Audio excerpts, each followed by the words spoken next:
Selamat datang di channel ini dan selamat hari Minggu. Sahabat-sahabatku yang terkasih, beberapa hari terakhir ini situasi politik di Indonesia semakin memanas. Biasanya ketika tensi politik semakin memanas, maka terjadilah saling serang antara para pendukung dari setiap capres dan cawapres. Di media sosial maupun di dunia nyata, pasti terjadi pro dan kontra dengan dukungan masing-masing. Sebagai orang Kristiani atau orang Katolik, kita patut sadar dan bijaksana dalam menyikapi hal demikian. Bahwa selain sebagai warga negara, kita pun adalah warga gereja. Karena itu, sekalipun tensi politik semakin memanas, tetapi identitas iman kita sebagai warga gereja Katolik tidak boleh pudar dalam diri kita. Perlu ada keseimbangan antara hidup bernegara dan hidup menggereja.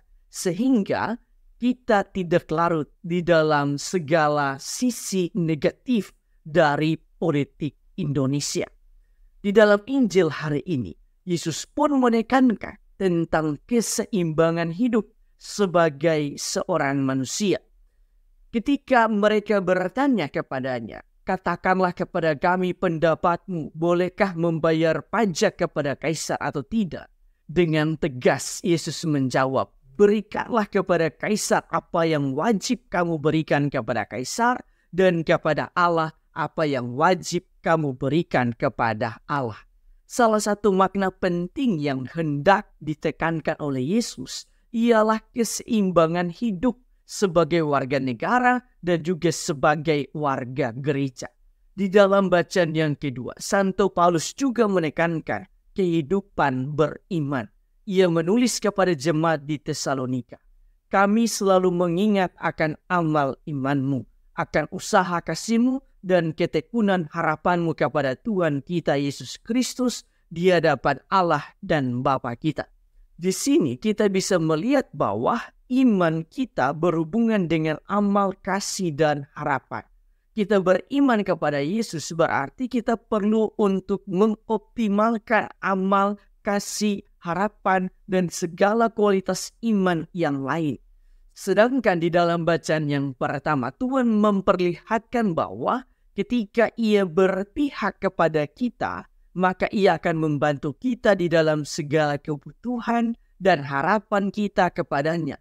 Sebagaimana yang dialami oleh Kores, ketika Tuhan memegang tangan kanannya, maka Ia mampu menundukkan bangsa-bangsa lain. Sahabat-sahabatku yang terkasih, berdasarkan bacaan-bacaan hari ini, marilah kita merenungkan sejumlah remah permenungan.